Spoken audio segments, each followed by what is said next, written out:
أوليائهم أجمعين من يوم عداوتهم إلى يوم الدين. أما بعد فقد قال الله تبارك وتعالى في قرآنه المجيد وهو أصدق الصادقين. بسم الله الرحمن الرحيم. ولا تحسبن الذين قتلوا في سبيل الله أمواتا بل أحياء عند ربهم يرزقون. صلوات محمد. اللهم صل على محمد وآل محمد. اذان گرامی قدر، ماہ محرم الحرام کی یہ 8 تاریخ کے جو ختم ہو رہی ہے اور شب 9 محرم کی ابتدا ہو رہی ہے. کائنات عالم میں محرم کے چاند نمودار ہوتے ہی ہم نے عزاداری کا جو سلسلہ شروع کیا اس کا عشرہ اولا بڑی تیزی سے ختم ہو رہا ہے. ایسا احساس نہیں ہوتا کہ 8 دن ہمارے درمیان سے ختم ہو گئے. ایسا محسوس ہو رہا ہے کہ ابھی کچھ ہی دن تو ہوئے کہ چاند نمودار ہوا. ایسا محسوس ہوتا ہے کہ ابھی تو ہم نے عزاداری کی شروعات کی تھی اور ابھی 8 محرم بھی ختم ہو گئی. یقیناً بڑی تیزی سے وقت گزر جاتا ہے. روایت بیان کرتی ہے ہمارے آپ کے پہلے امام حضرت امام علی علیہ الصلوۃ والسلام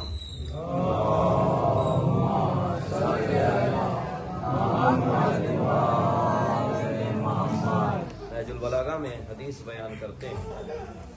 ابھی جو آپ اپنے چھتوں پہ جو آپ اپنے سروں پہ بادل دیکھ رہے ہیں، مولا کائنات بیان کرتے ہیں الفرصۃ تمر مر السحاب، کہ انسان کہ فرصت کا لمحہ بالکل ایسے ہی گزر جاتا ہے کہ جیسے آسمان سے بادل گزر جاتے ہیں. جس طریقے سے بادل گزرتے ہیں اور ہمیں احساس بھی نہیں ہوتا، ایک جانب سے دوسرے جانب چلے جاتے ہیں، اسی طریقے سے فرصت کے لمحے ہوتے ہیں، اسی طریقے سے فری ٹائم ہوتا ہے کہ جو بڑی آسانی سے گزر جاتا ہے. اور اسی لیے آپ دیکھیں کہ چاند ابھی نمودار ہوا اور ابھی 8 محرم ختم ہو گئی، 2 دن میں عشرہ اولا ختم ہو جائے گا. ضرورت اس بات کی ہے کہ ہم یہ سوچیں اور فکر کریں کہ جس عزاداری کے لیے ہمیں خلق کیا پروردگار نے، وہ عزاداری 2-3 سوال ذہن میں رکھیے گا کہ وہ عزاداری ہم نے کتنی کی، وہ عزاداری ہم نے کیسی کی. دونوں سوال ذہن میں رکھیے گا. عزاداری کے حوالے سے دونوں ہماری ذمہ داریاں ہیں. پہلا یہ کہ کتنی کی اور دوسرا یہ کہ کیسی کی. اگر ہماری اور آپ کی آج کی لینگویج میں ہم کہہ دوں تو ایک ہوتا ہے کوانٹٹی اور ایک ہوتا ہے کوالٹی. یہی 2 سوال عزاداری کے حوالے سے بھی اپنے آپ سے سوچئے کہ یہ جو 8 دن گزرے ہیں اس میں ہم نے کتنی عزاداری کی اور کیسی عزاداری. کتنی عزاداری کی یہ تو آپ کے دل کے اطمینان کے اوپر ہے کہ آپ کے دل کو اطمینان ہوا یا نہیں ہوا. کے حوالے سے یہ 2 سوال ہر انسان کے لیے ضروری ہے کہ اپنے آپ سے کرے. ایک کتنی کی اور دوسری کیسی کی.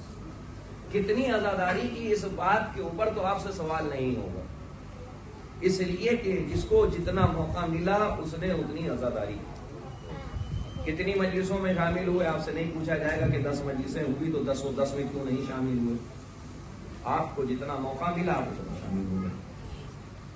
20 مجلسیں کہیں ہو رہے ہیں، کہیں 50 مجلسیں ہو رہی ہیں. آپ کا چھوٹا سا گاؤں ہے، مردوں کی جو ہے وہ 1 مجلس ہوتی ہے، خواتین کی 2 سے 3 مجلسیں ہو جا رہی ہیں. تو کتنی عزاداری آپ نے کی یہ تو آپ کا اختیار ہے کہ کتنی عزاداری آپ کر سکتے ہیں. ہاں ایک جملہ ضرور کہوں گا کہ جو جملہ آپ کے جذبات تک ضرور پہنچے گا، عزاداری کتنی کی یہ تو پروردگار نہیں پوچھے گا، یہ تو اہل بیت نہیں پوچھیں گے. کتنی کی اتنا ضرور کہوں گا کہ اگر سوال کتنی عزاداری کرنے کے اوپر سے ہوگا تو ایک جملہ ہر عزادار کے دل سے نکلے گا کہ چاہے ہم جتنی بھی عزاداری کر لیں دل کو کبھی بھی سکون نہیں ملنے والا، دل کو کبھی بھی اطمینان نہیں ہے کہ ان کا تعلق اسلام سے نہیں ہے. فرق نہیں کرتا کہ قوم شیعہ ہے یا قوم سنی ہے، مسلمان تو ہو. ہر مسلمان کے اوپر نماز واجب ہے، چاہے جس عقیدے کے ساتھ نماز پڑھو، لیکن اذان اور نماز کے وقت اذان اور نماز ہونی چاہیے، نیاز کے وقت نیاز ہونی چاہیے، نماز کے وقت نماز ہونی چاہیے. تو میں عرض یہ کر رہا تھا کہ مسئلہ سارا یہ ہوتا ہے کہ قیمت کسی بھی شے کی نسبت دینے سے ہوتی ہے. عام کھانا اتنا قیمتی نہیں ہے، لیکن اگر اسی کھانے کو اہل بیت کی طرف نسبت دے دی گئی، اب وہ کھانا کھانا نہیں ہے، وہ نیاز بن گئی. توجہ چاہوں گا، اب وہ کھانا کھانا نہیں ہے، اب وہ نیاز بن گئی. عام کسی پروگرام کے لیے اگر لوگ جمع ہو تو اس کی کوئی قیمت نہیں ہے، لیکن اگر اہل بیت کی طرف نسبت دیکھ کر مجلس حسین کے لیے جمع ہو تو اب قیمتیں بڑھ جاتی ہیں. عام شادی بیاہ کے پروگرام میں بھی فرش بچھائے جاتے ہیں، لوگوں کے بیٹھنے کا انتظام کیا جاتا ہے، لیکن اس کی قیمت نہیں ہے. لیکن یہی فرش کو فرش عزا کے نام پہ نسبت دے کر بچھاؤ، اب اس کی قیمت اتنی بلند ہو جائے گی کہ تمہاری شادی بیاہ میں قیمتی قالین پر بھی اتنے خاص افراد نہیں آئیں گے، لیکن فرش عزا کے نام پہ بچھاؤ گے تو آسمان سے فرشتے آ کر بیٹھ جائیں گے.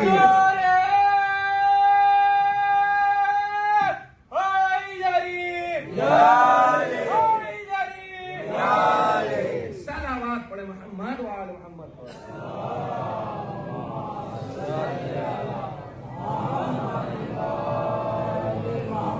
نعروں کا سردار نعرہ حیدری، نعروں کا سردار نعرہ حیدری، کعبے کی دیوار نعرہ حیدری، کعبے کی دیوار نعرہ حیدری،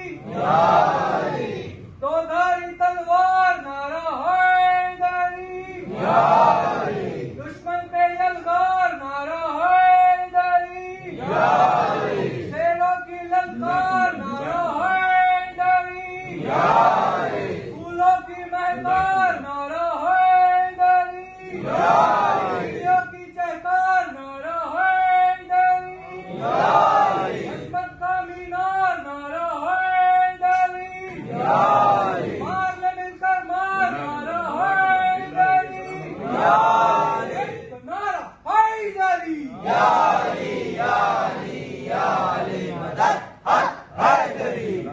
سلامت رہیے. تو میں عرض کر رہا تھا آپ سے کہ اصل چیز کی قیمت کب بڑھ جاتی ہے؟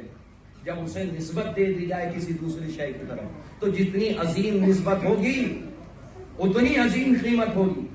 ہماری آنکھوں میں عام دنیا کے غم و الم میں بھی آنسو نکلتے ہیں، لیکن ان کی کیا قیمت ہے سوائے یہ کہ وہ ایک پانی ہے اور بہہ گئے.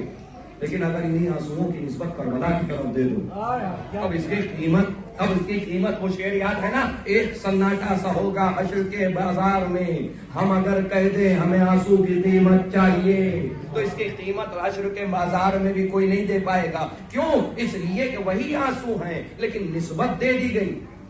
ہاں، مجلسیں ہوتی ہی اسی لیے ہے کہ چند جو ہے وہ باتیں فضائل کے حوالے سے بھی بیان کیا جائے اور چند ماحول اور حالات کی ضرورت کے اعتبار سے بھی بیان کیا جائے. اس لیے کہ کربلا کوئی ہوٹل یا ریسٹورینٹ کے مقابلے میں نہیں ہے، بلکہ کربلا ہاسپٹل ہے کہ جہاں پہ مریضوں کا علاج کیا جائے.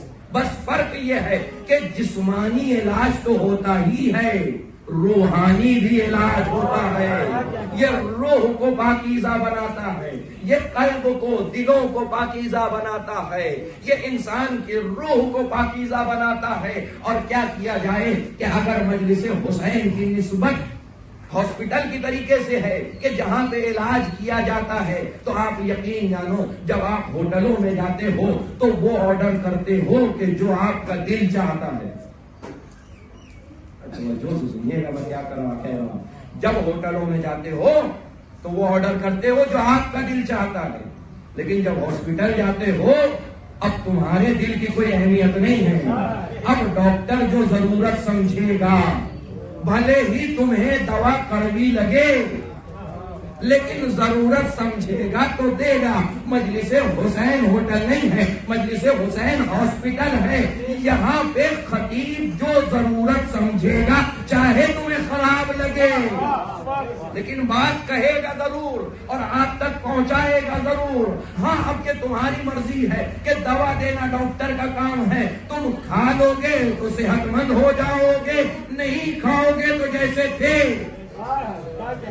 ڈاکٹر اپنا کام کرتا چلا جائے گا. تو میں عرض کر رہا تھا کسی بھی شے کی قیمت، سنیے گا، کسی بھی شے کی قیمت، ہاں کچھ باتیں اگر بری لگے مولوی کی یا جناب کی تو سمجھ جانا یہ وہ دوائیں ہیں کڑوی کڑوی کہ جو کھانا ضروری ہے صحت کے لیے، ماحول کے لیے.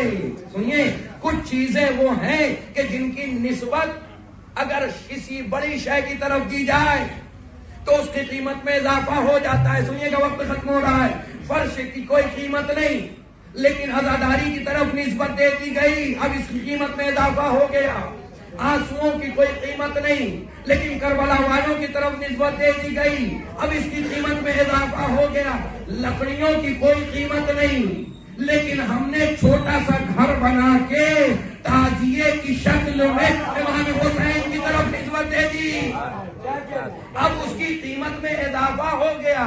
بھائی اس کرسی کی کوئی قیمت نہیں لیکن ہم نے مجلس میں رکھ کر منبر کی طرف نسبت دے دی، اب اس میں اضافہ ہو گیا. یہی تو میں کہہ رہا ہوں کہ جب تک لکڑی اور پردہ الگ الگ تھا تب تک اس کی کوئی قیمت نہیں تھی. جب ہم نے اسے ملا کر علم کی شکل بنا کر عباس کی طرف نسبت دے دی. ایک صلوات پڑھے محمد و آل محمد پر.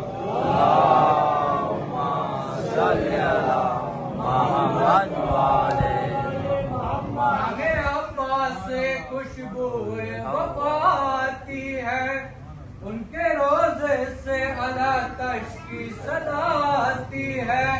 جب بھی ہم بیٹھے ہیں عباس کے پرچم کے تلے، جب بھی ہم بیٹھے ہیں عباس کے پرچم کے تلے، ایسا لگتا ہے کہ جنت سے ہوا آتی ہے. باوفا باوفا یا عباس یا عباس، باوفا باوفا یا عباس یا عباس.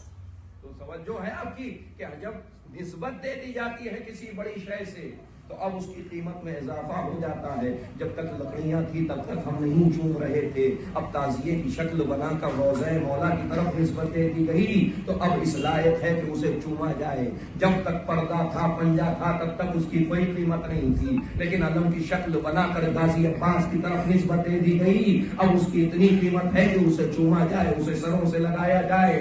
ہاں جب تک فرش تھا تب تک اس کی کوئی قیمت نہیں تھی، لیکن جب کربلا کی طرف نسبت دے دی گئی اب اس کی قیمت میں اضافہ ہو گیا. یہی تو ہم کہہ رہے ہیں کہ نسبتیں ہوتی ہیں کہ جو قیمتوں میں اضافہ کرتی ہیں. جب تک خاک تھی تب تک اس کی کوئی قیمت نہیں تھی، اب خون حسین شامل ہو گیا، خاک کھا کے شفا بن گئی. یہ نسبت ہے کہ جو تاثیر بدل رہی ہے، یہ نسبت ہے کہ جو اپنا اثر بدل رہی ہے، اور یہی نسبت ہے کہ جب تک ہم دنیا کے کسی معاملات کے لیے جمع ہوتے تھے تو اس مجمع کی کوئی قیمت نہیں ہوتی تھی، لیکن جب مجلس امام حسین کے لیے ہم جمع ہو گئے تو اب قیمتوں میں اضافہ ہو گیا. جب تک دنیا کے معاملات کے لیے جمع ہوتے تھے تو عام انسان جمع ہوتے تھے، لیکن مجلس حسین کے لیے جمع ہوئے تو اتنی قیمت میں اضافہ ہوا کہ زمین پہ رہنے والے تو زمین پہ رہنے والے، جنت میں رہنے والے بھی اپنی جنتیں چھوڑ چھوڑ کر فرش عزا پر آ کر بیٹھ گئے. وہ معصوم ہستیاں کہ جن کے ساتھ میں بیٹھنے کو فرشتے بھی شرف سمجھتے ہیں، وہ معصوم ہستیاں فرش عزا پہ آ کے بیٹھ جاتی ہیں. وہ پاکیزہ ہستیاں فرش عزا پہ چلی آتی ہیں. نہ جانے کس کے پہلو میں کس کے ساتھ کون سی معصوم ہستی بیٹھی ہو کوئی پتا نہیں ہے. یہ وہی فرش عزا ہے، یہ عام فرش عزا تھا، لیکن نسبت کا اثر یہ ہو گیا. اور میں نے عرض کیا آپ کے سامنے، جب تک ہم دنیا کے معاملات کے لیے روتے تھے تو اس رونے کی کوئی قیمت نہیں تھی، لیکن اب کربلا کے لیے رو رہے ہیں تو قیمت میں اضافہ ہو گیا۔ 9 محرم کی شب آ گئی،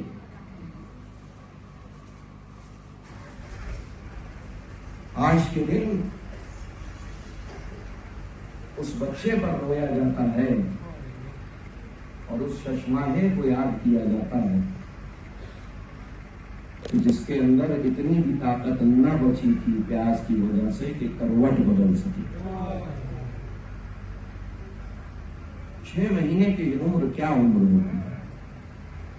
میرے پیچھے میری خواتین جو ہے وہ میری باتیں سن رہی ہیں، یہ اس بات کی گواہی دے گی کہ بچہ 6 مہینے تک ایسے حالت میں رہتا ہے کہ ہر 2 گھنٹے میں اسے بھوک لگتی ہے۔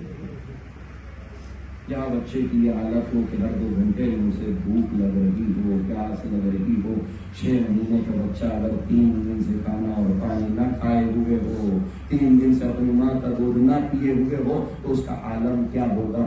یہی تو وجہ ہے کہ اب جناب علی اصغر کی حالت یہ ہو گئی۔ روایتیں بیان کرتی ہے، اسی لیے تو کہا جاتا ہے نا کہ ماہ محرم الحرام میں انسان کو کہا جاتا ہے، عزاداروں کو کہا جاتا ہے ماہ محرم الحرام میں گوشت کھانے سے پرہیز کرو، اور اگر کم سے کم گوشت نہ صحیح تو کوشش یہ کرو کہ ماہ محرم الحرام میں مچھلی سے پرہیز کیا جائے۔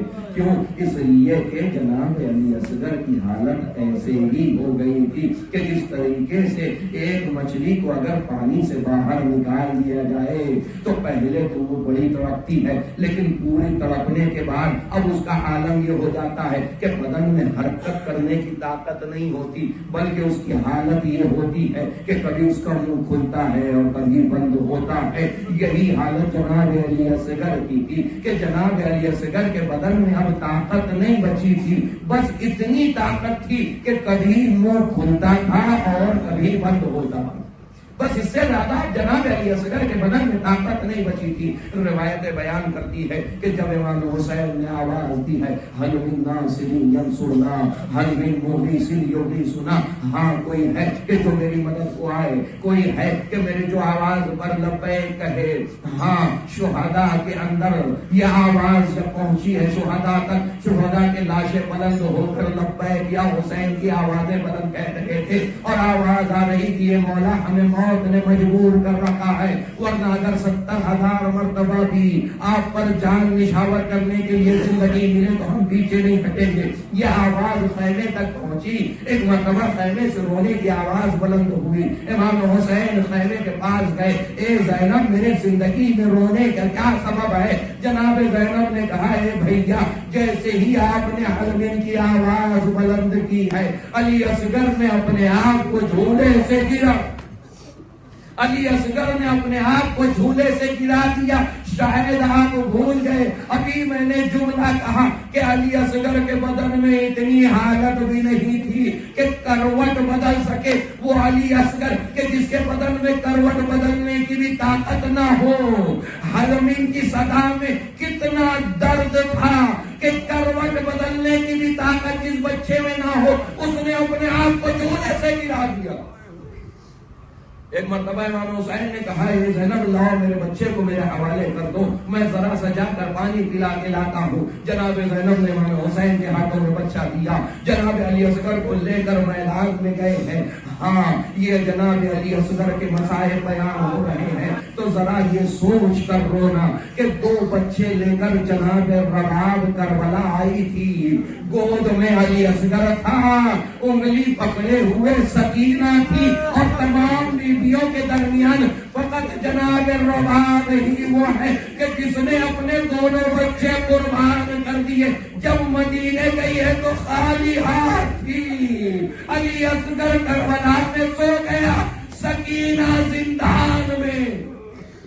جناب امام حسین جناب علی اصغر کو لے کر میدان میں آئے، آواز بلند کی ہے فوج اشکیا اگر تمہاری نظر میں میں گناہگار ہوں تو اس بچے نے کیا خطا کی ہے، ارے چند بوند پانی پلا دو۔ جب اثر نہ ہوا تو ایک مرتبہ بچے کو زمین پر رکھ کر کہتے ہیں تمہیں لگتا ہے اس کے بدلے میں پانی پی لوں گا تو جلتی ہوئی ریت پر رکھ دیتا ہوں، پھر بھی اثر نہ ہوا۔ امام حسین نے آغوش میں اٹھا کے علی